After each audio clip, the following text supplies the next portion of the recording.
మహిమ కలుగును గాక. ప్రియులారా, మరి క్రీస్తు యేసు పరిశుద్ధమైన నామములో మీ అందరూ కూడా నా ప్రేమ వందనాలు తెలియపరుస్తున్నాను. అలాగే మన గ్రేస్ ప్రార్థన మందిరం యూట్యూబ్ ఛానల్ ద్వారా ఈ వాక్యాన్ని వీక్షిస్తున్నటువంటి మన ప్రియులందరికీ కూడా ప్రభువుని నామములో వందనాలు తెలియపరుస్తున్నాను.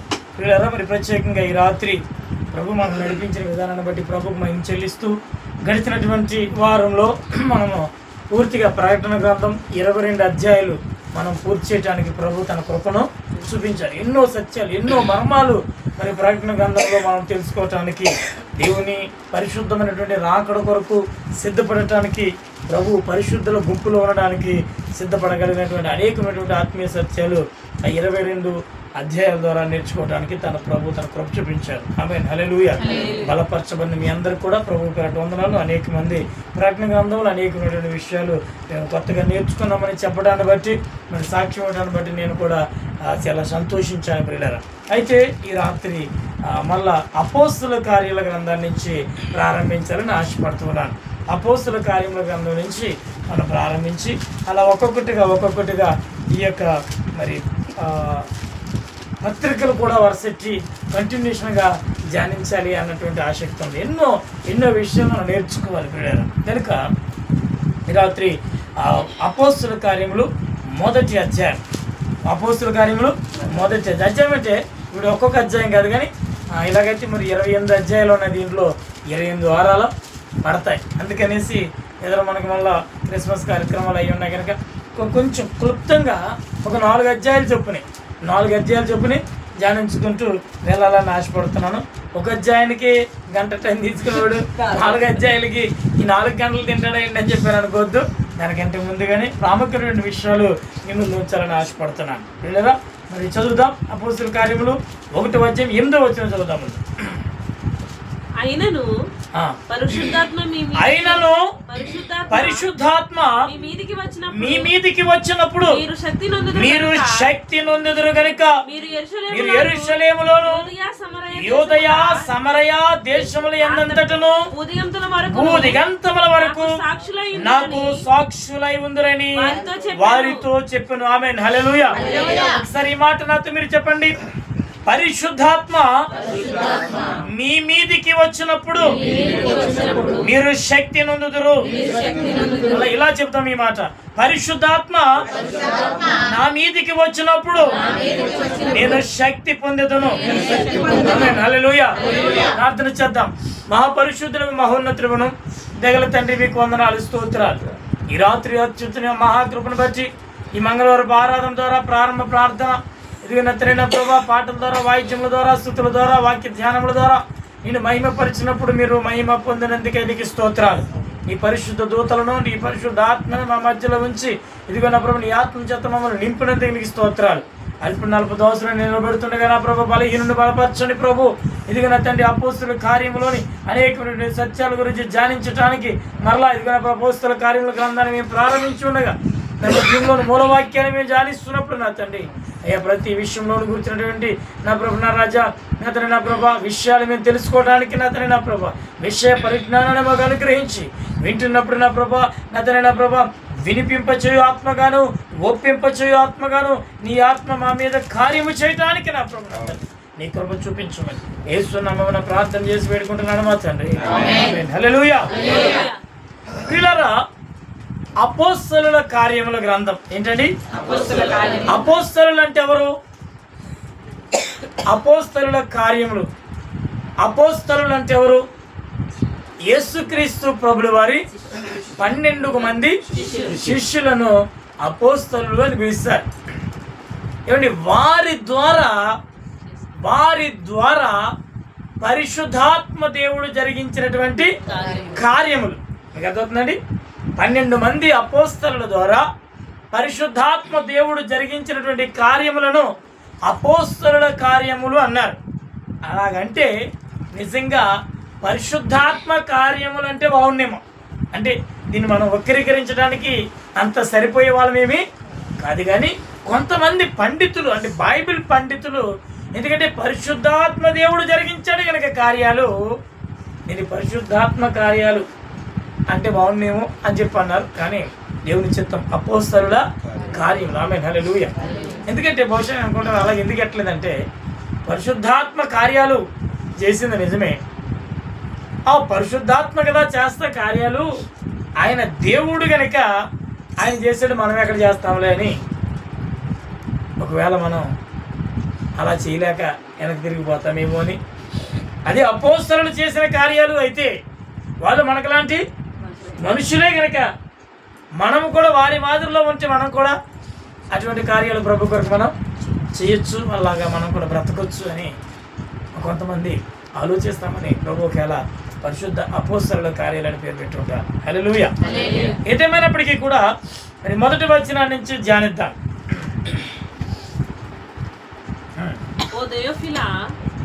ఒక నిమిషం. ఇప్పుడు 8వ వచనం చదివాం కదా, అక్కడ గురించి అసలు దీని విషయం ఏంటో చూసి అప్పుడు వచ్చిన వెళ్దాం. చదవండి ఇప్పుడు 8వ వచనం. అయినను పరిశుద్ధాత్మ మీ మీదికి వచ్చినప్పుడు మీరు శక్తి నొందెదరు గనుక మీరు యెరూషలేములోను యూదయ సమరయ దేశముల అంతటను భూదిగంతల వరకును నాకు సాక్షులై యుందురని. ఇదిగో పరిశుద్ధాత్మ మీ మీదికి వచ్చినప్పుడు మీరు శక్తి పొందుదురు గనుక మీరు యెరూషలేములోను యూదయ సమరయ దేశములంతటను భూదిగంతముల వరకు నాకు సాక్షులై ఉంటారు. ఈ మాటను బేస్ చేసుకుని ఈ అపోస్తలుల కార్యాల గ్రంథానికి ప్రాముఖ్యమైనటువంటి వచ్చిన జీవవాయువు ఏంటంటే మన వాక్యం ధ్యానిస్తున్నాం కనుక మనకి బాగా అర్థం అవడానికి ఈ వాక్యమే మనకి చాలా ప్రాముఖ్యమైనటువంటి వాక్యం. ఇక్కడ చూస్తే ఈ వచనాన్ని బేస్ చేసుకుని ఈ అపోస్తలుల కార్యాల గ్రంథాన్ని 3 భాగాలు విభజించవచ్చు. ఈ వచనాన్ని బేస్ చేసుకుని అపోస్తలుల కార్యాల గ్రంథాన్ని 3 భాగాలుగా విభజించవచ్చు. ఒకటి ఆయన అంటాడు కదా, ఎక్కడ యెరూషలేములోను ఏంటంట, ఒకటి ఎక్కడ యెరూషలేములో, రెండవది ఎక్కడ యూదయ సమరయలో. జాగ్రత్తగానండి, ఒకటి యెరూషలేములో సాక్షులుగా ఉంటారు, రెండోది యూదయ సమరయలో సాక్షులుగా ఉంటారు, మూడవదిగా భూదిగంతముల వరకు సాక్షులుగా ఉంటారు. ఈ మాటలను బట్టి ఈ గ్రంథాన్ని అంటే ఈ అపోస్తలుల కార్యముల గ్రంథాన్ని 3 భాగాలుగా విభజించవచ్చు. మొదటి నుండి 7 అధ్యాయాల వరకు. ఎలాగండి? మొదటి నుంచి 7 అధ్యాయాల వరకు వాళ్ళు యెరూషలేములో దేవునికి సాక్షులుగా ఉన్నారు. ఎవరు? యేసు ప్రభుల వారి యొక్క శిష్యులు. 1 నుంచి 7వ అధ్యాయం వరకు ఎక్కడ ఉన్నారండి వీళ్ళు? యెరూషలేములోనే ఆయనకి సాక్షులుగా ఉన్నారు. తర్వాత 8వ అధ్యాయం నుంచి 12వ అధ్యాయం వరకు, 8 నుంచి 12వ అధ్యాయం వరకు ప్రియులారా ఇక్కడ యూదయ ఏంటంటే యూదయ సమరయలు. ఎందుకంటే అక్కడికి వచ్చేటప్పటికి ఏమైందంటే సంఘము హింసించబడటం ప్రారంభమైంది. యెరూషలేములోనే సంఘం ప్రారంభించబడింది. యెరూషలేములోనే ఆది అపోస్తలుల సంఘం ప్రారంభించబడింది. ఈ 8వ అధ్యాయం దగ్గరికి వచ్చేటప్పటికి స్టెఫనును కొట్టడం, స్టెఫనును రాళ్లతో కొట్టి చంపటం, ఇక్కడ హింస ప్రారంభమయ్యి ఈ యెరూషలేములో నుండి ఈ యొక్క అపోస్తలులు యూదయ సమరయ ప్రాంతాలకి చెదిరిపోయారు. యూదయ సమరయ ప్రాంతాలకు ఏమారండి? చెదిరిపోయారు. చెదిరిపోయి కూడా యూదయ సమరయలో దేవునికి సాక్షులుగా ఉన్నారు. అది ఎక్కడి నుంచి ఎక్కడి దాకా? 8 నుంచి 12 వరకు. ఇకపోతే 13 నుండి 28వ అధ్యాయం వరకు, 13 నుంచి 28వ అధ్యాయం వరకు అపోస్తలుడైనటువంటి పౌలు గారు సువార్త. ఇంకా మనం చెప్పాలంటే అది కారణం ఏమైందంటే సౌలు పౌలుగా మార్చబడటం, సౌలు పౌలుగా మార్చబడటం, తర్వాత ఆయన చేసినటువంటి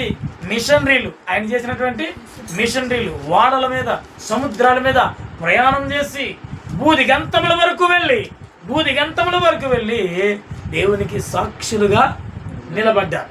దీన్ని ఈ 3 భాగాలుగా విభజించి మనం చదువుకుంటే మనకి చాలా చక్కగా అర్థమవుద్ది. అయితే ఈ అపోస్తలుల కార్యాల గ్రంథాన్ని రాసింది ఎవరు అంటే పౌలు గారు కాదు. చాలామంది తెలుసు, కానీ కొంతమంది ఏమనుకుంటారంటే ఇంకా యోహాను సువార్త దాటిన తర్వాత అపోస్తలుల కార్యాల కంచి ఇంకా పౌలు గారు మొదలెట్టి రాశారు అనుకుంటారు. పౌలు గారు కాదు. మస్ట్ అండ్ షుడ్గా మీరు గుర్తుంచుకోవాలి ఎప్పుడు కూడా. ఎందుకంటే ఇంతటి శక్తివంతమైనటువంటి వాక్యాలు మనం వింటున్నాం, మళ్ళా మనం పొరపాటు చేయడానికి. ఈ అపోస్తలుల కార్యాల గ్రంథాన్ని వైద్యుడైన లూకా గారు రాశారు. హల్లెలూయా. ఎవరండి? ఎందుకంటే ఇక్కడ రాసినట్టుగా లేదు, అక్కడ ఆ వచనాల్లో రాసినట్టుగా లేదు, కానీ ఆయన వైద్యుడు. ఎవరండి? ఇప్పుడు చాలా మంది పండితులు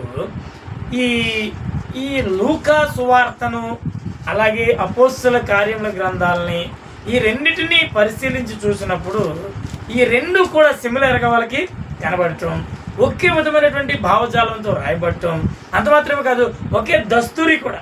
ఆనాటి ప్రతులు ఉన్నాయి కదా, రాసినటువంటి ప్రతులు ఒకే దస్తూరి అంటే ఒకే రకమైనటువంటి రైటింగ్ కూడా కలిగి ఉండటం, ఇవన్నీ కూడా చూసినప్పుడు లూకా సువార్త కూడా థియోఫిలా అన్నటువంటి లూకా సువార్త ఫస్ట్ వచనం ఏంటి? ఘనత వహించిన థియోఫిలా ఎవరికండి? ఈ లూకా సువార్త రాసింది ఎవరికి? థియోఫిలా. ఆయన అది ఒక పేరు, అది ఏంటండి? థియోఫిలా. వినలేదు ఎప్పుడు? లేదా థియోఫిలా గారని లేదా కొంతమంది ఈ సేవకుల పేర్లు ఉంటాయి థియోఫిలా. ఈ థియోఫిలా ఈ లూకా సువార్త ఫస్ట్ వచనంలో ఘనత వహించిన థియోఫిలా ఆరంభం నుండి కనులారా చూసి వాక్య సేవకులైన వారు మనకు అప్పగించిన ప్రకారము మన మధ్య నెరవేర్చిన కార్యముల గురించి వివరముగా వ్రాయటకు అనేకులు పూనుకున్నారు కనుక నీకు ఉపదేశించబడిన సంగతులు నిశ్చయముగా జరిగినవని తెలుసుకున్నటకు వాటన్నిటిని మొదటి నుంచి తెరిచి పరిష్కారంగా తెలుసుకున్నటకు నేను నీ పేరట వాటిని గురించి వరుసగా వివరించుట యుక్తమని నేను యోచించాను అని లూకా గారు, ఈయన శిష్యుడు కాదు, ఈయన శిష్యుడు కాదు ప్రియులారా, ఈయన ఒక డాక్టర్ గారు. అయితే అపోస్తలుడైన పౌలు గారితో కలిసి దేవుని సువార్త చేశాడు. ఆమేన్, హల్లెలూయా. అపోస్తలుడు పౌలు గారితో కలిసి దేవుని సువార్త చేసి అప్పుడు ఈయన థియోఫిలా అనేటటువంటి వ్యక్తికి ఆయన లూకా సువార్త రాసినట్టు ఇక్కడ కూడా అపోస్తల కార్యాలు కూడా ఎవరికి రాయబడింది? ఓ థియోఫిలా. ఏంటి? ఓ థియోఫిలా. ఈ కారణాలను బట్టి ఇంకా పండితులకు ఇంకా చాలా వివరమైనటువంటి కారణాలు వాళ్ళు పరిశీలించి ఈ అపోస్తల కార్యంలో ఎవరు రాశారని నిర్ణయించారండి? లూకా గారు రాశారని నిర్ణయించారు. కనుక ప్రియులారా, ఇక్కడ లూకా ఈ థియోఫిలాకు రాస్తున్నాడు. ఇంతకీ థియోఫిలా అంటే ఏంటి? ఎవరి థియోఫిలా? ఎవరికి రాశాడు? ఎందుకు రాశాడు అంటే ప్రియులారా, థియోఫిలా అంటే దేవుని చేత ప్రేమించబడిన వాడా అని అర్థం. చెప్పండి ఒకసారి. థియోఫిలా అంటే అర్థం ఏంటండి? దేవుని చేత ప్రేమించబడిన వాడా అని అర్థం. ఓ నా ప్రియ కుమారుడా, నా ప్రియ కుమార్తె, ఇదిగో దేవుని చేత ప్రేమించబడిన వారికి ఈ యొక్క ఈ ఉత్తరం రాస్తున్నాడు. ఆమేన్, హల్లెలూయా. లూకా గారు ఎవరికి రాస్తున్నాడండి? దేవుని చేత ప్రేమించబడిన వారికి. ఈ థియోఫిలా అంటే అర్థం అది గుర్తుంచుకోండి. థియోఫిలా అంటే దేవుని చేత ప్రేమించబడిన వాడని. దేవుని చేత ప్రేమించబడిన వారికి ఈ అపోస్తల కార్యాల గ్రంథాన్ని వ్రాస్తూ జరిగిన విషయాలన్నిటినీ వరుస క్రమంలో మనకి వివరించడానికి ఈ లూకా గారు సిద్ధపడుతున్నారు పిల్లరా. ఇంకా చెప్పాలంటే ఆ రోజుల్లో చాలా చాలా ఎవరు ఇంతేనా ఇంకేమన్నా ఉందా ఆలోచన చేసినప్పుడు ఆ రోజుల్లోనట ఒక ప్రీస్ట్, అంటే కేథలిక్ సమాజం కదా అప్పుడు, ఒక మంచి ప్రీస్ట్, ఆ రోజుల్లో ఉన్నటువంటి ప్రీస్టుల్లో ఒక ప్రీస్ట్ పేరు కూడా థియోఫిలా అంటారు. ఒకవేళ కొంతమంది అంటారు ఇదిగో ఈ కార్యాలని ఈ ఉత్తరాన్ని ఎవరికి రాశాడు? ఆ ప్రీస్ట్ గారికి రాసి ఉంటారు. లేదా ఆ రోజుల్లో మనకు బాగా తెలుసు కదా, పౌలు గారు అనేకమైన సార్లు ఆయన ఖైదీగా పట్టబడినప్పుడు అపోస్తలుడు పౌలు గారు ఈయన కూడా పరిచర్య చేశారు కనుక పౌలు గారికి ఉన్నటువంటి ఒక న్యాయాధిపతి, ఒక లాయర్, ఆయన పేరు కూడా థియోఫిలా. ఈ సంగతులన్నింటిని గురించి, ఈ అపోస్తలుడు పడినటువంటి శ్రమలన్నింటిని గురించి ఎవరికి? థియోఫిలాకి, అంటే ఒక లాయర్ గారికి లెటర్ రాసి ఉంటాడని కొంతమంది అన్నారు. ఈ రోమా సామ్రాజ్యంలో ఉన్నటువంటి సైన్యాధిపతుల్లో ఒక సైన్యాధిపతి దేవుణ్ణి నమ్ముకుని రక్షణ పొంది దేవుని కొరకు జీవించాడు. ఆయన పేరు కూడా థియోఫిలా. బహుశా ఆయనకి రాసి ఉంటాడు అని చెప్పేసి మాట్లాడారు. కనుక ప్రియులారా, ఇంతకీ ఎవరికి రాసినప్పటికీ, అది ఎవరికి రాసినప్పటికీ దాని అర్థం దేవుని చేత ప్రేమించబడిన వాడు అని అర్థం. దేవుని చేత ప్రేమించబడిన వాడు. ఈ రాత్రి నన్ను దేవుణ్ణి ప్రేమించట్లేదు అన్న వాళ్ళు ఎంతమంది అండి ఇక్కడ? అసలు నన్ను దేవుడు ప్రేమించట్లేదు అన్నవాళ్ళు, దేవుడు నన్ను ప్రేమిస్తున్నాడు అన్నవాళ్ళు ఎంతమంది? దేవుడు నన్ను కూడా ప్రేమిస్తున్నాడు అన్నవాళ్ళు. హల్లెలూయా. అందరినీ ప్రేమిస్తున్నాడండి దేవుడు, అందరినీ ప్రేమిస్తాడు. ఆమేన్. హల్లెలూయా. ఆయన అందరినీ ప్రేమిస్తాడు, మంచివారిని చెడ్డవారిని కూడా. నువ్వు మంచివాడువో మంచిదానివో మంచి చెడ్డవాడువో చెడ్డదానివో తెలియదు, కానీ దేవుడు నిన్ను కూడా ప్రేమిస్తున్నాడు. నీ నోటితో నువ్వే ఒప్పుకున్నా దేవుడు నన్ను ప్రేమిస్తున్నాడు కనుకనే నేను ఇక్కడ సజీవుడిగా ఉన్నాను. నువ్వు దేవుని చేత ప్రేమించబడుతున్నావు. నువ్వు ప్రేమిస్తున్నావు అని నేను అడగలా దేవుణ్ణి. ఇది కొంచెం క్వశ్చన్ మార్కే. మీలో ఎంతమంది దేవుణ్ణి ప్రేమిస్తున్నారు అంటే ఇది కొంతమంది, ఇది క్వశ్చన్ మార్కే. కానీ మిమ్మల్ని దేవుడు ఎంతమందిని ప్రేమిస్తున్నాడు అంటే మమ్మల్ని అందరిని దేవుడు ప్రేమిస్తున్నాడు కనుక ఇప్పుడు దేవుని చేత ప్రేమించబడుతున్నటువంటి మనకి ఈ ఉత్తరం సరిపోద్ది. ఆమేన్. హల్లెలూయా. ఇక్కడ రాసినటువంటి ప్రతి మాట, ఇక్కడ రాసిన ప్రతి మాట ఎవరికి ఇప్పుడు చెప్పాలి? ఇక్కడ రాసిన ప్రతి మాట ఎవరికి? మీరు ఒప్పుకోలేరా నాకు అని? నేను దేవుని చేత ప్రేమించబడుతున్నానని అంటున్నావు అంటే అది అబద్ధమా? నేను దేవుడు నన్ను ప్రేమిస్తున్నాడు అన్నమాట అబద్ధమా? ఏమ్మా, దేవుడు నన్ను ప్రేమిస్తున్నాడని ఊరకనే అన్నానండి, నన్ను ప్రేమించట్లేదండి అన్నవాళ్ళు ఏమంటే చెప్పండి ఒకసారి. కనుక దేవుడు నిన్ను ప్రేమిస్తున్నాడు అంటే ఈ ఉత్తరం అసలు ఈ లోకా గారు ఎవరికి రాస్తున్నారు? దేవుని చేత ప్రేమించబడుతున్న వారికే రాశారు. ఆయన్నే థియోఫిలా అంటారు. ఇప్పుడు నువ్వు ఒక థియోఫిలా, నేనొక థియోఫిలా.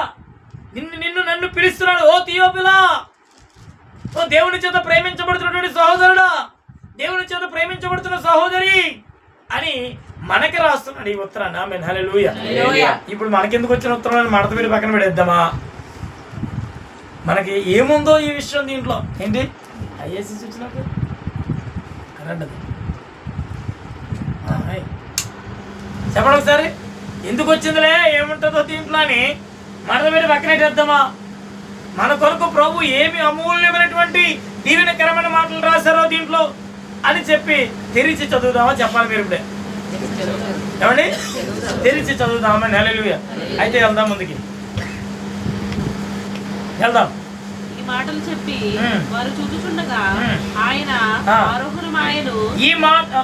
ఈ మాటలు చెప్పి మూడవ తరువాత ఆయన పరమునకు చేర్చుకొనబడిన దినముల వరకు ఆయన చేయుటకును బోధించుటకును ఆరంభించిన వాటన్నిటిని గురించి నా మొదటి గ్రంథమందు రచించి తిని, ఆయన శ్రమలు పడిన తర్వాత 40 దినముల వరకు వారి కనుగొబడి దేవుని రాజ్యమును గురించి బోధించుచు అనేక ప్రమాణములు చూపి వారికి తనను తాను సజీవులుగా కనపరుచుకొనెను. ఆయన వారిని కలుసుకొని ఇలాగూ ఆజ్ఞాపించెను, యెరూషలేము నుండి వెళ్ళక నా వలన విన్న తండ్రి యొక్క వాగ్దానముల కొరకు కనిపెట్టుడే. యోహాను నీళ్లతో బాప్తిసం ఇచ్చారు గాని కొద్ది దినములలో మీరు పరిశుద్ధాత్మలో బాప్తిసము పొందుతారు అని. ఆమేన్. హల్లెలూయా. పిల్లలు జాగ్రత్తగా వినండి, ఇక్కడ జాగ్రత్తగా వినండి. ఈ యొక్క ఆయన ప్రారంభించి థియోఫిలా అంటే ఇప్పుడు ఎవరు? ఒక మాట మళ్ళీ ఒకసారి వెనక్కి వెళ్తాం. థియోఫిలా అంటే ఎవరు? నేనే. ఆ మాట మేము ఒప్పేసుకోలేం కదా, అంత వద్దు ఇంకా మనకి. థియోఫిలా అంటే ఎవరు? నేనే. నాతోటే మాట్లాడతాడు బాబు. ఇప్పుడు ఆయన అంటాడు, యేసుక్రీస్తు ప్రభుల వారి గురించి మాట్లాడుతూ, ఆయన శ్రమ పడిన తర్వాత, శ్రమపడి మరణించి తిరిగి లేచిన తర్వాత 40 దినముల వరకు వారికి కనబడుతూ వచ్చాడు యేసుక్రీస్తు ప్రభుల వారు. ఆయన మరణించి తిరిగి లేచిన తర్వాత ఇంకొక మాట నేను చెప్పడం మర్చిపోయాను. ఈ అపోస్తల కార్యముల గ్రంథము ఎటువంటిదంటే ఇటు సువార్తలకిని అటు పత్రికలకిని ఒక వంతెన లాంటిది. సువార్తలకిని పత్రికలకి ఏంటనేది ఒక వంతెన. ఇప్పుడు అంటాడు కదా, ఆయన మరణించి తిరిగి లేచి 40 రోజుల పాటు, ఎక్కడండి 40 రోజుల పాటు వాళ్ళందరితో చెప్తున్నాడు, అక్కడ ఉన్న వారందరితో ప్రకటిస్తున్నాడు. 40 రోజుల పాటు ఆయన వారి మధ్య నివసించి వారికి కనబడి, వారికి 11 సార్లు కనబడ్డాడండి. ఎన్నిసార్లు అండి? 11 సార్లు కనబడి ఆయన నేనే యేసు ప్రభువుని అని అనేకమైనటువంటి రుజువులు వారికి చూపించారు. ఆయన చేతుల్లో గాయాలు అవనివ్వండి, ఆయన తలల మీద గాయాలు అవనివ్వండి, వారి కొట్టిన దెబ్బలు అవనివ్వండి, ఏదైనప్పటికీ కూడా కొన్ని రుజువులను వారికి ఆయన చూపించి ఆయనే తిరిగి లేచాడన్నటువంటి సత్యాన్ని ఆయన వారి మధ్య ఊడిపరిచి వారితో అంటున్నాడు, ఇదిగో దేవుడు నన్ను మరణంలో ఉంచక సజీవులుగా తీసుకుని వచ్చాడని చెబుతూ అంటున్నాడు. ఇదిగో వారు ఆయన కలుసుకుని మీరు యెరూషలేమును విడిచిపెట్టి వాళ్ళకి చెప్తున్నాడు దేవుడు. అప్పుడు జరిగిన సంగతి చెప్తున్నాడు. యోహాను సువార్తతో ఏమైంది మనకి? యోహాను సువార్త వచ్చి ఆయన మరణ పునరుద్ధానం వరకు యోహాను సువార్త శివరాజ్యంలో మగ్ధులైన మరి వేరొక మరి అంటాం. అది అయిపోయిన తర్వాత జరిగిన సంగతి ఏం రాస్తున్నాడు? ఆయన చనిపోయి తిరిగి మరలా లేచి 40 రోజుల పాటు వాళ్ళకి కనబడి ఆయన అనేకమైనటువంటి సూచనల వారికి చూపించి అపోస్తలులతో అంటున్నాడు. అయ్యా ఆ శిష్యులతో అంటున్నాడు. జాగ్రత్తగా గమనించండి. శిష్యులంటే ఖాళీ 12 మంది అనుకోకండి. శిష్యులంటే ఖాళీ 12 మంది, అపోస్తలులు 12 మంది. కానీ ఆ రోజున ఈ 12 మందే కాక ఇంకా చాలా మంది శిష్యులుగా ఆయన దగ్గరికి చేర్చబడ్డారు. ఒకప్పుడు 500 మంది ఉండేవారు శిష్యుల కింద. ఒకప్పుడు కొంతమంది పోగా 70 మంది ఉన్నారు. వాళ్ళు కూడా పోగా మిగిలిన వాళ్ళు ఈ 12 మంది అన్నమాట. అంటే ఇప్పుడు ఆయన మాట్లాడుతుంది ఈ 12 మందితోనే అనుకోకండి, ఇంకా వాళ్ళతో పాటు చాలా మంది అక్కడ ఉన్నారు. ఇంకొక మాట చెప్పాలంటే ఆయన వారికి కనబడి వెళ్ళిపోతూ కనబడ్డాడు. ఆరోహణ అయిపోతూ చివరిసారిగా ఆరోహణ అవుతూ కనబడినప్పుడు ఎంతమంది కనబడ్డాడు? ఇంచుమించుగా 500 మంది కంటే ఎక్కువ మంది ఉన్నారు అక్కడ. ఎంతమంది అండి? కొరింథీయులకు రాసిన మొదటి పత్రిక 15:6. తొందరగా మళ్ళీ అదే టైం అవుద్దేమో, అయినా సరే ముగించేస్తారు పెద్దగారు. చూడండి, అటు పిమ్మట 500 మంది కంటే ఎక్కువగా సహోదరులకు ఒక్క సమయమందే కనబడ్డాడు. ఎంతమంది కంటే? ఇంచుమించుగా 500 మంది కంటే ఎక్కువగా ఒకసారి ఆయన కనబడి వాళ్ళందరితో చెబుతున్నమాట, మీరు యెరూషలేము విడిచిపెట్టి వెళ్ళొద్దు. ఇదిగో మీరు యోహాను చేత బాప్తిస్మం పొందారు, కానీ మరికొద్ది రోజుల్లో పరిశుద్ధాత్మ చేత మీరు బాప్తిస్మం పొందుతారు అని వారికి చెప్పినట్టుగా మనం చూస్తాం. ప్రియమైన దేవుని బిడ్డలారా, ఇంకెదరికి వెళ్దాం. కాబట్టి వారు కూడి వచ్చినప్పుడు, ప్రభువా ఈ కాలమందు ఇశ్రాయేలునకు రాజ్యమును మరలా అనుగ్రహించదవా అని ఆయన అడుగగా, ఆయన ఆ కాలములను సమయములను తండ్రిని తన స్వాధీనంలో చూడండి. అక్కడ ఎప్పుడైతే ఈ మాటలు చెప్పారో అన్నాడు, అయ్యా ఇశ్రాయేలుకి మళ్ళీ రాజ్యాన్ని అప్పగిస్తావా? ఇవన్నీ కూడా ఎప్పుడు జరుగుతాయి? పరిశుద్ధాత్మ అభిషేకం ఎప్పుడు జరిగింది? పరిశుద్ధాత్మ బాప్తిస్మం ఎప్పుడు జరిగింది అని ఆయన అడుగుతూ ఉంటే ఆయన అన్నాడు, కాలములు సమయములు తండ్రి తన స్వాధీనంలో ఉంచుకున్నాడు. అయ్యా వాటిని తెలుసుకోవటం మన పని కాదు. మీకు చెప్పాను ఏమని? యెరూషలేమును విడిచిపెట్టి వెళ్ళక మీరు మెలకువగొండి కనిపెట్టి ప్రార్థన చేయండి అని చెప్పాడు. ప్రార్థన చేయటమే మన పని. ప్రభు మనకు అప్పగించిన దాన్ని మనం చేయటమే మన పని. కనుక వితండవాదం దేవుడి దగ్గర పనిచేయదండి. దేవుడు చెప్పాడంటే చెప్పాడు, చెప్పలేదంటే చెప్పలేదంతే. ప్రకటన గ్రంథాన్ని మనం అలాగే ధ్యానించాం. కనుక ఈ మాటలు జరిగిన తర్వాత ఆయన వారి మధ్య నుంచి ఎదరికెళ్ళిపోతే ఆయన వారి మధ్య నుంచి ఆరోహణుడు అయ్యాడట. మేఘం వచ్చిందట, తెల్లని వస్త్రములు ధరించుకొని 2 మనుషులు ఇంకెనకెళ్తే ఇంకా ముందుకెళ్తే ఈ మాటలు చెప్పి వారు చూచుచుండగా ఆయన ఆరోహణమయ్యాడు. ఈ మాటలు చెప్పి వారు చూచుచుండగా ఆయన ఆరోహణమయ్యాడు. అప్పుడు వారి కన్నులకు కనబడకుండా ఒక మేఘం ఆయన్ని కొనిపోయింది. ఈ మాటలు చెప్పిన తర్వాత మీరు ఎక్కడికి వెళ్ళొద్దు, యెరూషలేములో నుండి ప్రార్థన చేయని చెప్పిన తర్వాత పరిశుద్ధాత్మ అభిషేకం మీరు పొందుకుంటారు, పరిశుద్ధాత్మ బాప్తిస్మం మీరు పొందుకుంటారని చెప్పిన తర్వాత ప్రియులారా ఆయన ఒక మేఘం వచ్చిందట. ఒక మేఘం వచ్చి ఉన్నపాటిగా ఆయనను ఆ మేఘము కొనిపోయిందట. వాళ్ళ కళ్ళ ముందే అందరూ అక్కడే నుంచున్నారు. 500 మంది కంటే ఎక్కువ మంది అక్కడ నుంచున్నారు. వాళ్ళ కళ్ళ ముందే ఆ మేఘము వారిని, యేసు ప్రభువు వారిని ఆకాశానికి తండ్రి దగ్గరికి తీసుకుని వెళ్తారు. ఇంకా కొద్దిసేపు అయిన తర్వాత అలాగే చూస్తూ ఉండిపోయారు. కొద్దిసేపు అయిన తర్వాత ఇంకా వాళ్ళకి ఏమీ కనబడలేదు. వాళ్ళు అక్కడే ఉండిపోయారట, నిశ్చేష్టులై అక్కడే ఉండిపోయి ఎలినైనా వస్తాడు కదా అని చూస్తున్నారట. ఇంతలో 2 దేవదూతలు వచ్చారు. ఇంతలో 2 దేవదూతలు వచ్చి వాళ్ళు ఏమి చెప్తున్నారు చూడండి. ఆయన వెళ్ళుచుండగా వారు ఆకాశం వైపు తేరు చూస్తుండేది. 11వ వచనం, గలిలయ మనుషులారా మీరెందుకు ఆకాశం వైపు చూస్తున్నారు?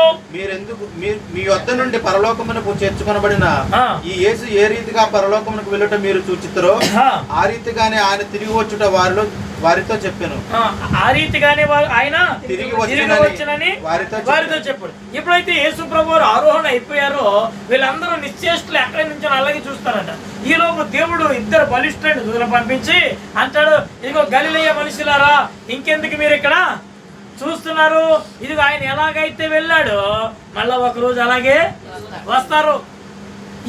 ఈ యొక్క ఒలీవల కొండ నుంచి ఎలాగైతే ఆయన ఆరోహణ అయ్యాడో మళ్ళా ఆయన కొన్ని దినములు తండ్రి దగ్గర ఉండి మళ్ళా ఆ ఒలీవల కొండ మీదకి ఆయన దిగి వస్తాడు. ఎక్కడి నుంచి వెళ్ళాడో ఎలాగ వెళ్ళాడో అలాగ అక్కడికి ఆయన తిరిగి మళ్ళా వస్తాడు. అంతవరకు మీరు యెరూషలేములోనికి వెళ్ళి మేడగదిలో ప్రార్థన చేయమని చెప్పారు. ఆ మాట విన్న తర్వాత వాళ్ళు వెళ్ళి చాలా మంది వెళ్ళిపోయారు వెనక్కి. చాలా మంది ఆ మాట్లాడిన తర్వాత చాలా మంది ఏమైనారండి వెళ్ళిపోయారు. 500 మంది కంటే ఎక్కువ మంది అక్కడ ఉంటే మేడగదిలోకి ఎంతమంది వెళ్ళి ప్రార్థన చేశారంట? 120 మంది. ఎంతమంది వెళ్ళిపోయారు ఇంటికి? ఇంచుమించుగా 380 మంది వెళ్ళిపోయారండి ఇంటికి. ప్రియ దేవుని బిడ్డలారా, దేవుడు థియోఫిలా అని మనతో మాట్లాడి మనకి బోధిస్తున్నటువంటి మాటను మనం జాగ్రత్తగా అయినప్పుడు దేవుడు మనతో మాట్లాడుతుండగా ఇది దేవుడు నాతో మాట్లాడుతున్న మాటను మనం అంగీకరించి దేవుని మనతో మాట్లాడుతున్న మాటను మనం అంగీకరించి ఆయన చెప్పినది చేయక మనం వెనక్కి తిరిగి వెళ్ళిపోతే పడిపోయిన పరిశుద్ధుడు వేరు. ఎవరు పడిపోయిన పరిశుద్ధుడు కదా? ఆలోచించాయి. ఇక్కడ 380 మంది వెళ్ళిపోతే 120 మంది మేడగదిలో ప్రార్థన చేస్తారట. ఎవరెవరు ప్రార్థన చేశారు అని వాళ్ళ పేర్లన్నీ కూడా అక్కడ రాశారు. వాళ్ళలో యేసు ప్రభు వారి తల్లి అయినటువంటి మరియమ్మ గారి పేరు కూడా రాశారు. గొప్ప విషయం ఏంటంటే ఇక ఈ అధ్యాయం తర్వాత ఇక ప్రకటన గ్రంథం వరకు కూడా ఆ మరియమ్మ గారి పేరు ఇంకెక్కడ కూడా రాయబడలేదు. ప్రియమైన అయితే వచ్చేద్దాం ఎదురికి 15వ వచనం దగ్గరికి వచ్చేద్దాం. ఇక 15వ అంటే 14వ వచనం దాకా కూడా వాళ్ళు ఏక మనస్సుతో ఏకాగ్రతతో ఎడతెగక ప్రార్థన చేస్తున్నారట. నీకు అర్థమవుతుంది కదా? వాళ్ళు ఇప్పుడు ఎక్కడికి వచ్చేసారు? మేడగదిలోకి వచ్చేసి అక్కడే ఉండి 120 మంది సుమారుగా 120 మంది అక్కడ ప్రార్థన చేస్తున్నారు. 120 మంది సహోదరులు పేతురు వారి మధ్య నిలిచి ఇట్లనెను, సహోదరులారా, యేసును పట్టుకున్న వారికి త్రోవ చూపిన యోధాను గూర్చి. సరిపోద్ది. అక్కడ చూడండి ఒకసారి మీకు చెప్పేస్తాను వివరంగా, టైం తక్కువ కనుక. ఎప్పుడైతే 120 మంది అక్కడే ప్రార్థన చేస్తున్నారో అప్పుడు ఈ శిష్యులకి ఒక ఆలోచన వచ్చి వీళ్ళరా పేతురు గారు అన్నారు, అయ్యా దేవుడు 12 మందిని వాళ్ళని ఏర్పాటు చేసుకున్నాడు. ఒకడు చచ్చిపోయాడు కదా, ఎవడు? ఇస్కరియోతు యూదా చనిపోయాడు కదా, మనకి 12వ వ్యక్తి కావాలి అని ఆలోచించి ఆ అన్ని రోజులు అక్కడ ఉండి ఎవరైతే బాగా ప్రార్థన చేశారో ఎవరైతే నమ్మకంగా ఉన్నారో వాళ్ళలో ఒకరిని శిష్యుడిగా ఆ 12వ ప్లేస్లో శిష్యుడిగా ఇస్కరియోతుకు బదులుగా శిష్యుడికి ఎన్నుకోవడానికి వారు సిద్ధపడినప్పుడు అది దేవునికి అప్పగించారు. ప్రభువా ఇదిగో ఒక మంచి వ్యక్తిని ఇద్దరిని చూశారంట. ఒకరి పేరు యోహాను, ఒకరి పేరు మత్తయి. ఒకరి పేరు మత్తయ్య, ఒకరి పేరు యోహాను. వాళ్ళిద్దరూ చాలా నమ్మకంగా ఉన్నారు. ఈ శిష్యుల్లాగే చాలా ప్రయాసపడుతున్నారు. వీళ్ళిద్దరూ అయితే బాగుంటది కాబట్టి ఇద్దరు ఉండకూడదు, ఒకడే ఉండాలి అని వాళ్ళు చీట్లు వేసి, దేవా నువ్వు ఎవరిని కోరుకున్నావో ఆ పేరు బయలుపరచున్నప్పుడు ఎవరి పేరుని పడింది చీటి? మత్తయ్య గారి పేరు పడింది. ఎవరండి? మత్తయ్య గారి పేరు పడింది. ఇప్పుడు 12వ శిష్యుడు ఎవరండి? యోధా ప్లేస్ లో వచ్చిన శిష్యుడు ఎవరండి? మత్తయ్య గారు. హల్లెలూయా. ఈ కార్యం అక్కడతోటి 1వ అధ్యాయం పూర్తయింది. మీకు అర్థమవుతుంది కదా? అక్కడ మీకు మళ్ళీ జ్ఞాపకం చేస్తున్నాను. దేవుడు ఆ యొక్క ఆరోహణమైన తర్వాత మరణించి తిరిగి లేచిన తర్వాత ఆయన 40 రోజుల పాటు ఆయన ఈ లోకంలో ఉండి అనేకమైన సార్లు 11 సార్లు ఆయన వాళ్ళకి కనబరుచుకోవటం, ఆయనే యేసు ప్రభు అని అనేకమైన సూచనలు చెప్పటం. మీరు ఎక్కడికి వెళ్ళక యెరూషలేములో నుండి ప్రార్థన చేయండి, పరిశుద్ధాత్మ అభిషేకం లేదా పరిశుద్ధాత్మ బాప్తిసం మీరు పొందుతారని వారికి చెప్పటం. అక్కడి నుంచి వాళ్ళ కళ ఉంది ఆయన ఆరోహణ వెళ్ళిపోవటం. వాళ్ళందరూ అక్కడ నిశ్చేష్టులై ఉండగా ఇంకో దూతలు వచ్చి ఆయన ఎలాగెళ్ళాడు అలా తిరిగి వస్తాడు, అప్పటి వరకు మీరు ఆయన చెప్పింది చేయండి అంటాం. అక్కడి నుంచి వాళ్ళు వచ్చి మేడగదిలో ఈ 120 మంది కూడా చేరి చెప్పడం. 500 మంది కంటే ఎక్కువ చెప్పాడు కానీ వచ్చింది మాత్రం 120 మంది దేవుని సన్నిధిలో ప్రార్థిస్తూ ఉండగా దేవుని బిడ్డలారా, ఇదిగో వాళ్ళకు ఒక ఆలోచన వచ్చింది, మనకి 12వ శిష్యుడు కావాలని. ఆ 12వ శిష్యుడి పేరే మత్తయి. ఇది 1వ అధ్యాయం. 2వ అధ్యాయం వెళ్ళిపోతాం తొందరగా. అలాగే వాళ్ళ మందిరంలో ప్రార్థన చేస్తూ ఉండగా ఈ లోపు పెంతెకోస్తుల పండుగ వచ్చిందట. వాళ్ళ ఆ మందిరంలో ఉండే ఆ మేడగదిలో ఉండే ప్రార్థన చేస్తుండగా ఏమొచ్చిందండి? పెంతెకోస్తుల పండుగ వచ్చింది. అందరూ ఒకే చోట కూడి ఉండిరి. అప్పుడు వేగముగా వీచు బలమైన గాలి వంటి ఒక ధ్వని ఆకాశం నుండి అకస్మాత్తుగా వారు కూర్చున్న చోట ఇల్లంతయు నిండెను. అగ్ని జ్వాలల వంటి నాలుకలు విభాగింపబడినట్టుగా వారికి కనబడి వారిలో ఒక్కొక్కరి మీద రాలగా అందరూ పరిశుద్ధాత్మతో నిండిన వారై ఆత్మ వారికి వాక్శక్తి అనుగ్రహించిన కొలది అన్య భాషలతో మాట్లాడటం మొదలు పెట్టారట. చూడండి ప్రియులారా, ఇక్కడ మనం చూస్తున్నాం కదా, ఇప్పుడు పెంతెకోస్తు పండుగ వచ్చింది. వీళ్ళు ఎక్కడ ఉన్నారు? అప్పటికి ఆ మేడగదిలో ప్రార్థన చేస్తున్నారు.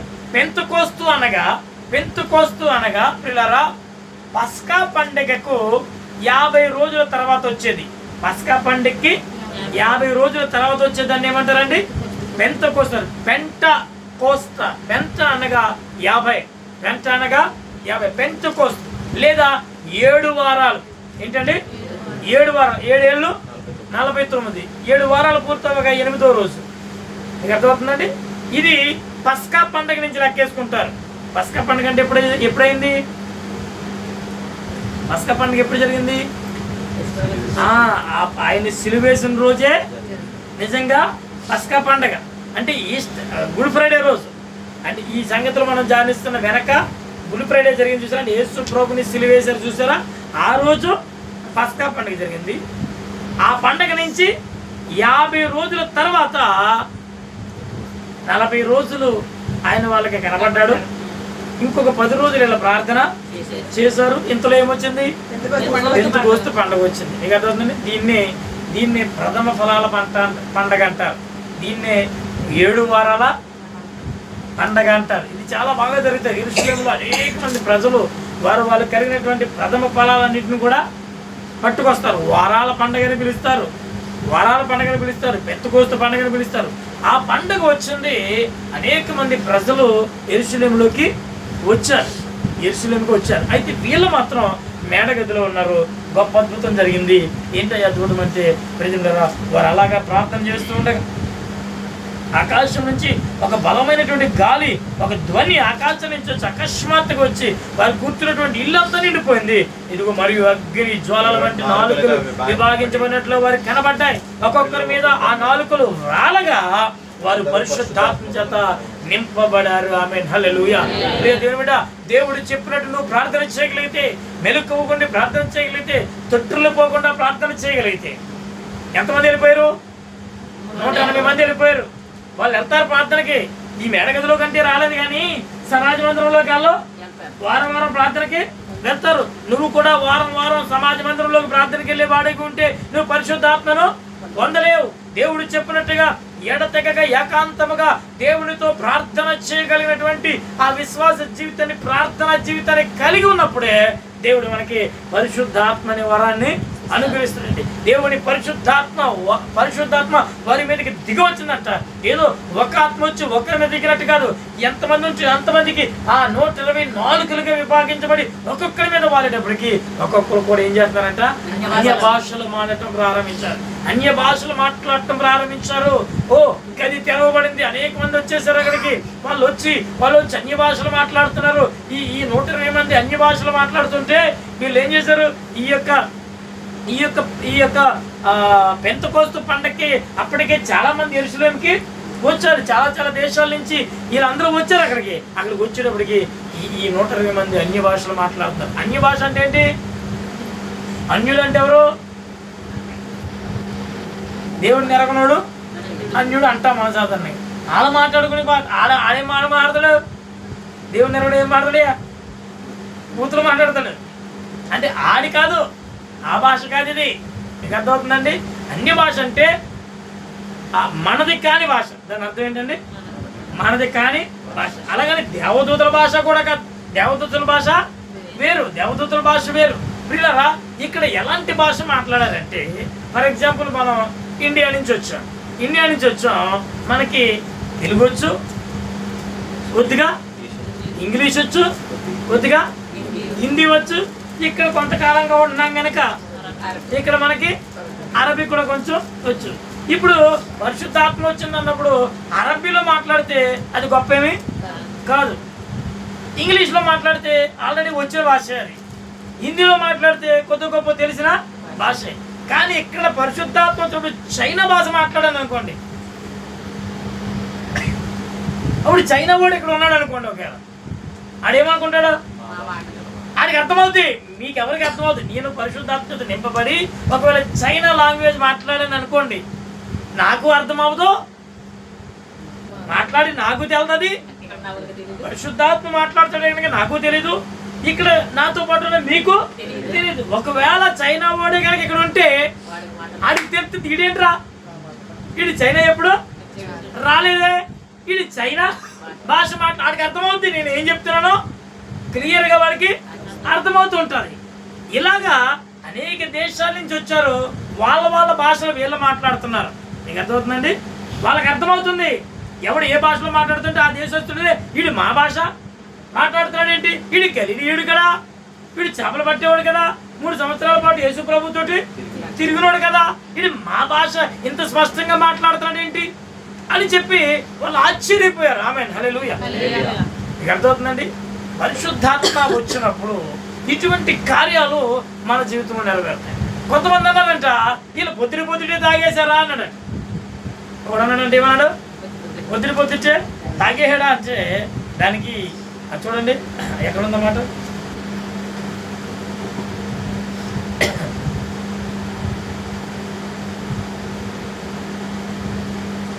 పదమూడు 2:13. వీళ్ళు కొత్త మద్యముతో నిండి ఉన్నారని అపహాస్యము చేస్తారు. వీళ్ళు మాట్లాడుతుంటే వాళ్ళు ఆశ్చర్యపోతూ ఒకవేళ ఏదో తాగిన మత్తులో అప్పుడు పేతురు గారు అన్నాడు చూడండి, పేతురు గారు ఏమన్నాడు చూడండి, నిలిచి యోదయ మనుషులారా, యెరూషలేములో కాపురం ఉన్న సమస్త జనులారా, ఇది మీకు తెలియను గాక, చెవియొగ్గి నా మాట వినుడి. మీరు ఊహించినట్టు వీరు మత్తులు కారు, పొద్దు పొడిచి ఇంకా జామైనా కాలేదు. యోవేలు ప్రవక్త ద్వారా చెప్పిన సంగతి ఇదే. ఏంటి అన్నాడు పేతురు గారు లేచి, అయ్యా ఏంటయ్యా యోదయ వాళ్ళారా, మొదటి వీళ్ళు ఎక్కడున్నారు, ఇప్పుడు 7 అధ్యాయం దాకా ఎక్కడ ఉంటారు వీళ్ళు, అలా 7వ అధ్యాయం వరకు వీళ్ళు ఎక్కడ ఉండాలి, యెరూషలేములో ఉండాలి. యెరూషలేము నందును యూదయ సమరయ యందును భూదిగంతలందు, ఈ మాట మర్చిపోకూడదు. మొదట 7 అధ్యాయాలు ధ్యానించి దాకా వీళ్ళు ఎక్కడ ఉంటారు శిష్యులందరూ, యెరూషలేము. అందుకని యెరూషలేము కాపురస్తులారా, ఏంటండి యెరూషలేము కాపురస్తులారా అని పిలుస్తూ అంటాడు కదా. ఇదిగో ఇంకా అసలు తెల్లారి పొద్దు పొడిచి ఇంకా ఒక జామైనా. ఇక్కడ ఒక లెక్క చూస్తే యూదులు పగలు 4 జాములు, రాత్రి 4 జాములు, అలా టైం. పగలంటే 6 నుంచి సాయంత్రం 6 దాకా పగలు, రాత్రి 6 నుంచి పొద్దుట 6 దాకా రాత్రి. అంటే 6 నుంచి 9 వరకు ఒక జాము, 9 నుంచి 12కి ఒక జాము, 12 నుంచి 3కి ఒక జాము, 3 నుంచి 6కి ఒక జాము. ఇది 4 జాములు పగలు. మళ్ళా 5వ జాము ఎక్కడ, రాత్రి జాములు ఎక్కడ మొదలవుతాయి, రాత్రి 6 నుంచి 9 వరకు. ఇలాగా ఈ జాములు ఉంటాయి. అంటే పొద్దు పొడిచి ఒక జామైనా కాలేదంటే 9 కూడా అవ్వలేదని టైం. పొద్దుట ఎప్పుడు పొడిచింది వాళ్ళకి 6ంటికి లెక్క. అక్కడి నుంచి జాము అవ్వలేదంటే 3 గంటలు కూడా గడవలేదు. ఈయనకి ఎవడ తెరుపులు తెరిచేసాడు, ఏంటి మందు షాపులు ఎవడు తెరిచేసాడు, ఏంటి మీరు ఇలా మాట్లాడుతున్నారు, ఇది దేవుని కార్యమే తప్ప మరొకటి కాదు అని యోవేలు ప్రవక్త ద్వారా చెప్పిన మాట చూడండి. యోవేలు గ్రంథం తొందరగా 2:28 ఆ మాట ఇక్కడే రాశాడు. జస్ట్ మీకు అక్కడ రిఫరెన్స్ చూపిస్తున్నాను అంతే. ఆ దినములలో 2:28 యోవేలు ఎక్కడుంది,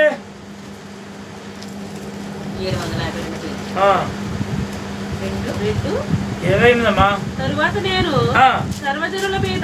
తరువాత నేను సర్వజనుల మీద ఆత్మను ఆత్మను కుమ్మరిస్తాను, మీ కుమారులను మీ కుమార్తెలను ప్రవచనాలు చెప్తారు, మీ ముసలివారు కలలు కంటారు, మీ యవ్వనస్తులు దర్శనాలు చూస్తారు. ఆ దినములలో నేను పనివారి మీదను పనికత్తెల మీదను ఆత్మను కుమ్మరించదును, మరియు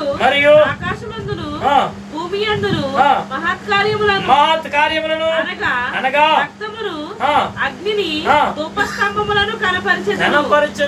చూడండి పిల్లరా, అక్కడ ప్రవక్త అనేటువంటి యోగుల ద్వారా దేవుడు చెప్పాడు, అంత్య కాలమందు అంత్య దినములందు ఇదిగో నేను మనుష్యులందరి మీద నా ఆత్మను కుమ్మరిస్తాను అని దేవుడు అక్కడ చెప్పాడే. ఇప్పుడు పేతురు గారు ఏంటంటే వీళ్ళకి ఆశ్చర్యం ఏంటి తెలుసా, ఇక్కడ ఉన్నటువంటి యెరూషలేము ప్రజలందరికీ టైం అయిపోతుంది విసుకుందా. ఇక్కడ చూడండి, ఈయన 20 నిమిషాల ప్రసంగం నుండి మళ్ళీ మొదలెట్టాడు అనుకోకండి, పాయింట్లో మన దీంట్లో పట్టుకోవాల్సిందే. ఈ యెరూషలేములో ప్రజలు ఉన్నారు కదా, ఈ మేడగదిలో ఉన్నవాళ్ళు కాకుండా వీళ్ళందరికీ ధర్మశాస్త్రం తెలుసండి. ఏం తెలుసండి? వీళ్ళందరికీ ధర్మశాస్త్రం తెలుసు. ఎందుకంటే రోజు వీళ్ళు ఏం చదువుతారు?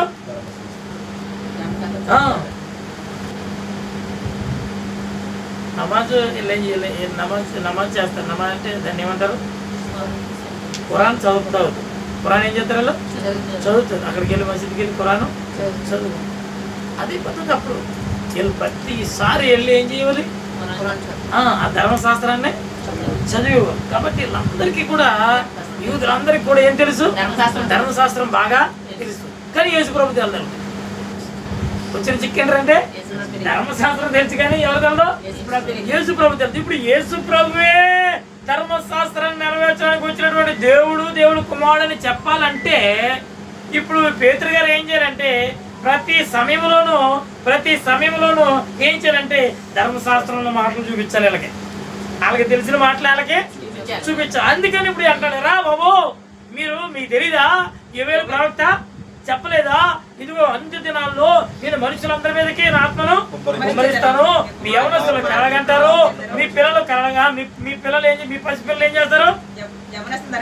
యవనస్తులు దర్శనాలు చూస్తారు, మీ వృద్ధులు కలగంటారు అని చెప్పి ఆ రోజుల్లో దాసుల మీద దాసులందరి మీద ఆత్మను కుమ్మరిస్తాను, మరి భయంకరమైన సూచనలు మహత్కార్యాలు జరుగుతాయని ఆ ప్రవక్త ద్వారా చెప్పలేదా? మీరు వినలేదా? మీరు చదవలేదా? అదే ఇక్కడ దేవుడు జరిగిస్తున్నాడు అని వాళ్ళకి పదే పదే ధర్మశాస్త్ర సంబంధమైన విషయాలు చూపిస్తూ ఆ రుజువులను పేతురు గారు వారికి తెలియపరచడానికి ప్రయత్నం చేస్తారు. ఆమేన్, హల్లెలూయా. ఇంకెళ్ళిపోండి, ఎదురుకి వెళ్ళిపోండి. ఒకసారి 24 చదవండి అని చెబుతూ 22 నుంచి, ఇశ్రాయేలు వారలారా ఈ మాట వినండి, దేవుడు నజరేయుడైన యేసు చేత అద్భుతములు మహత్కార్యములు సూచక్రియలు మీ మధ్య చేయించి ఆయనను తన వలన మెప్పు పొందిన వారిగా మీకు కనబరిచెను. ఇది మీరు ఎరుగుదురు. దేవుడు నిశ్చయించిన సంకల్పం ఆయన భవిష్యత్తు జ్ఞానం అనుసరించి అప్పగించబడిన ఈయనను మీ దుష్టుల చేత సిలువ వేయించి చంపితిరి. ఆయనను బంధించుట అసాధ్యము కనుక దేవుడు మరణ వేదనను తొలగించను. ఆయనను గురించి దావీదులాగా లేదా మళ్ళా వచ్చాడు అక్కడికి. అలాగే చెప్తున్నాడు పేతురు గారు అలాగే, ఏమయ్యా ఎంత చెప్తున్నారు మీరు?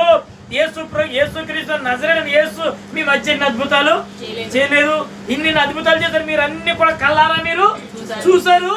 మీరు కళ్ళారా చూసి ఆ సజీవుడైన దేవుడిని మీరు నిర్దాక్షిణ్యంగా చంపేశారయ్యా. ఇదిగో జీవాధిపతి అయిన దేవుడిని మీరు ఏం చేశారు? చంపేశారు. ఇదిగో ప్రవక్త అయినటువంటి దావీదు ఎలా చెప్పలేదా అని మళ్ళీ ఎక్కడికి వెళ్తున్నాడు? వీళ్ళని నమ్మించాలంటే ఏం చూపించారు? ఇప్పుడు ప్రవచన గ్రంథాలు చూపించాలి, వాళ్ళకి తెలిసిన గ్రంథాలు చూపించాలి. ఏమన్నాడు చూడండి, నేను ఎల్లప్పుడు ఎదుట ప్రభువును చూసి ఉంటిని, ఆయన నా కుడి పార్శ్వమున ఉన్నాడు కనుక నేను కదల్చబడను.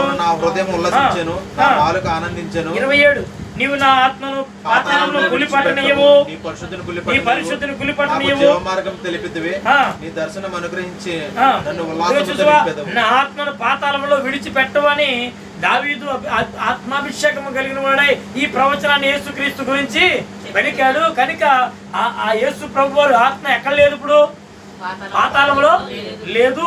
ఆ ఆత్మ కుళ్ళు పట్టలేదు, ఆయన సజీవుడిగా లేచాడు అని చెబుతూ ఇదిగో మీరు అటువంటి జీవాధిపతిని ఏం చేశారు? మీరు చంపేశారు మీరు అని ఆయన మాట్లాడుతూ ఆయన సమాధి ఇంకా మీ మధ్యనే ఉందని చెబుతూ దేవుని వాక్యాన్ని వారికి చెప్పినప్పుడు ఆ విషయాలను ధర్మశాస్త్రంలో ఉన్నటువంటి విషయాలన్నీ కూడా ఎత్తి చూపిస్తూ ఇదిగో మీరు జీవాధిపతిని చంపేశారయ్యా అని వాళ్ళకి చెప్తున్నప్పుడు ఏమండి వాళ్ళు ఈ మాటలు వింటుండగా వారి హృదయాలు కరిగిపోతున్నాయంట. వీళ్ళారా ఎప్పుడైతే మాటలు వింటున్నారో వాళ్ళ హృదయాలు కరుగుతున్నాయి. వాళ్ళు చేసిన తప్పేంటో వాళ్ళకి తెలిసింది. అయ్యో ఎంత గొప్ప జీవాధిపతినా మేము చంపేసింది, ఈ సత్యం ఆయన బ్రతుకుండా మేము తెలుసుకోలేకపోయామే అని ఈ పేతురు గారు చెప్తున్న మాటలు బట్టి వాళ్ళు తెలుసుకుని అంటున్నారు. 37వ వచనం, వారు ఈ మాటలు విని హృదయంలో నొచ్చుకొని సహోదరులారా చేతమని పేతురును ఇప్పుడు మేమేం చేస్తాం? ఆయన అంటే 31వ వచనం కూడా చదివితే వెనక్కి టైం అయిపోతుందని వెళ్ళిపోతున్నాను కానీ క్రీస్తు పాతాళంలో విడవబడలేదనియో ఆయన శరీరం కూలిపోలేదనియో దావీదు ముందుగా తెలుసుకుని పునరుద్ధానం గురించి చెప్పాను.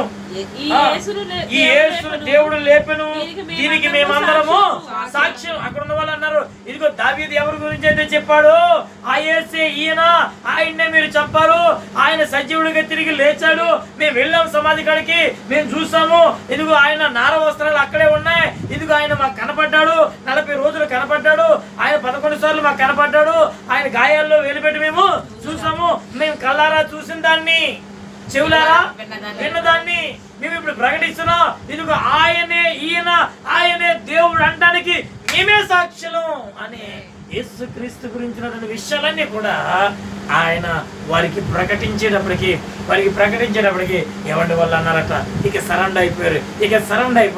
అయ్యా చాలండి మేము మా తప్పేంటి మేము తెలుసుకున్నాం, అయ్యా ఇదిగో ఇక మేమేం చేస్తామంటే మేమేం చేయాలో చెప్పండి అన్నారయ్యా. మేమేం చేయాలో చెప్పండి.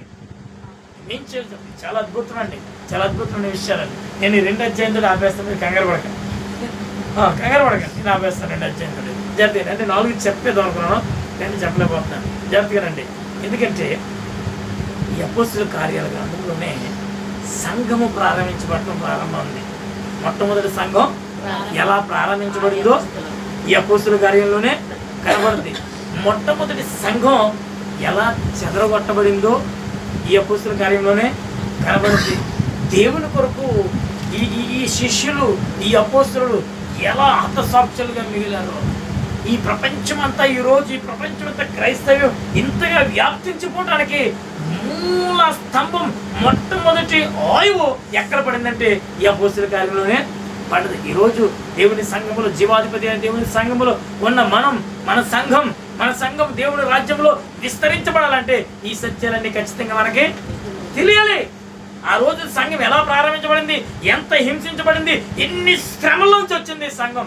ఈ రోజు ఏదేదో పేరెట్టేసుకుని సంఘాలకి ఇది మా సంఘం, ఇది వాళ్ళ సంఘానికి మేము వెళ్ళాం, నా సంఘానికి అల్లరు, ఈ అన్ని పేర్లకి కొట్టి చెప్తున్నారు. కానీ అసలు సంఘం ఎలా ప్రారంభించబడింది, అసలు సంఘం ఎంతమంది త్యాగం, ఎంతమంది ప్రాణాలు, ఎంతమంది ఆస్తులు సంఘం కోసం పెట్టారు, అన్ని వివరాలన్నీ కూడా ఇక్కడ ఆ మాటలు చెప్పేటప్పటికి వీళ్ళారా వాళ్ళు అంటున్నారు, అయ్యా వారి హృదయాల్లో నొచ్చుకొని, అంటే ఆ మాటకి పొడవబడి పౌలు గారి ఈ పేతురు గారి మాటలో ఎక్కడ ఏమైందంట, వాళ్ళ గుండెల్లో పొడుచుకున్నాయంట. పొడుచుకుంటే ఏం చేయాలి? దేవుడి వాక్యం మనకి పొడుచుకుంది అనుకోండి, ఏం చేయాలి? కాదు,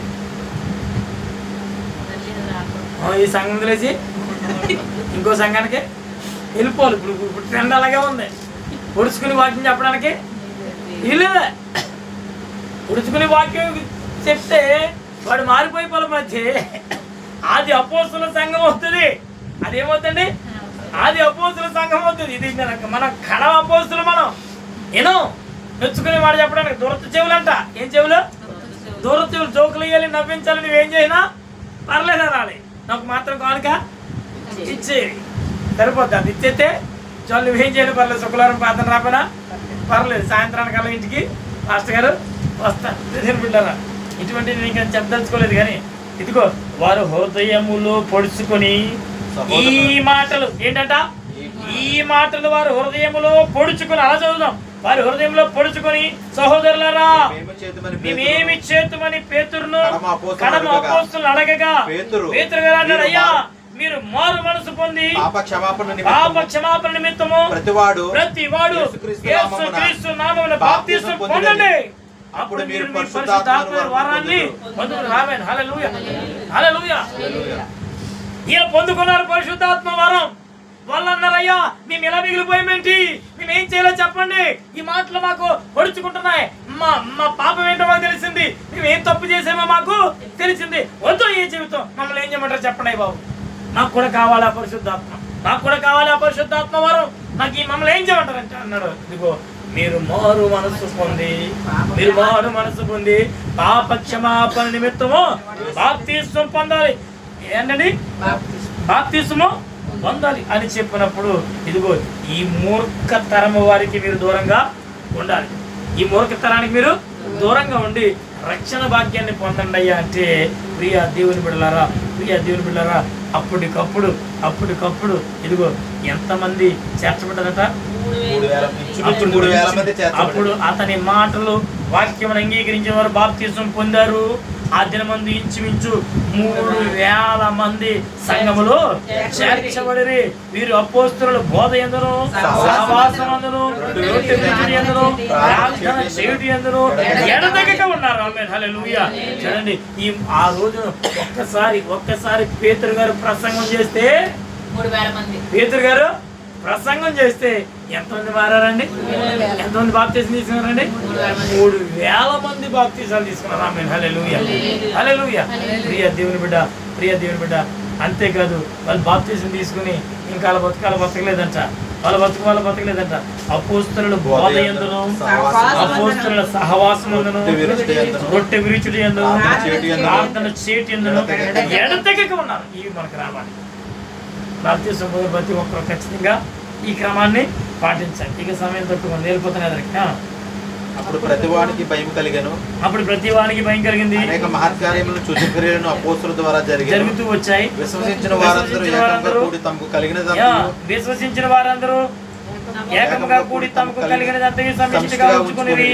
ఇదిగాక వారు తమ చరాస్తులను అమ్మి అందరికీ వారి అక్కరకొలది పంచిపెట్టిరి. మరియు వారి ఏక మనస్కులై ప్రతి దేవాలయములో తప్పక కూడుకొనుచు, దేవుని స్తుతించుచు, ప్రజలందరూ దయ పొందిన వారే ఆనందముతోను నిష్కపటమైన హృదయముతోను చుట్టుకొనుచుండిరి. మరియు రక్షణ పొందుచున్న వారిని వారితోటి చేర్చుకున్నారు. ఆమేన్. హల్లెలూయా. అది ఆది అపోస్తలుల సంఘం. ఆమేన్. హల్లెలూయా. అలా కట్టబడింది. ఒక్క దెబ్బకి ఎంతమందితో ప్రారంభించబడింది సంఘం?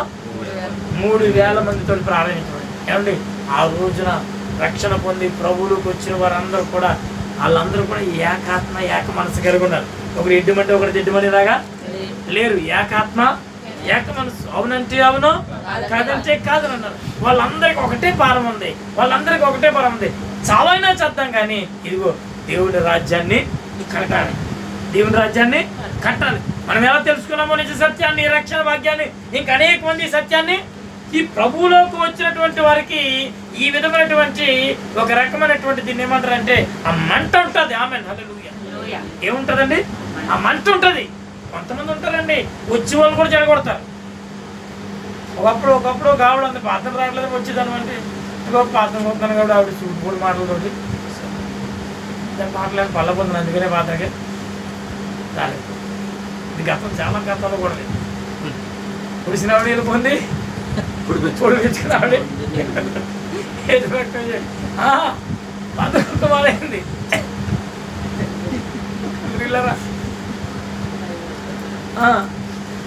తెలుసా పాప ఏదో పొరపాటు ఎక్కడ తెలిసిన పొరపాటు చేస్తే ఇక బాధ్యత వచ్చిన కానీ పాప ఇప్పుడు కూడా ఉన్నారు కొంతమంది తప్పు కాబట్టి బల్లరాజులో పాల్గొంటుంది. ఏదో చేసిన పొరపాటు పశ్చాత్తాపం వచ్చింది, బల్లో పాల్గొంటే ఇది అంటదంట, నువ్వు ఇలా చేస్తున్నావు, నువ్వు బలకి వెళ్ళకూడదు, నువ్వు ఇలా చేస్తున్నావు, నువ్వు బలకి వెళ్ళకూడదు, పొడి చేస్తాను. ఇంకెక్కడికి వస్తుంది ఇంకా వీళ్ళరా? అది కాదు, మనం రక్షించబడ్డాం.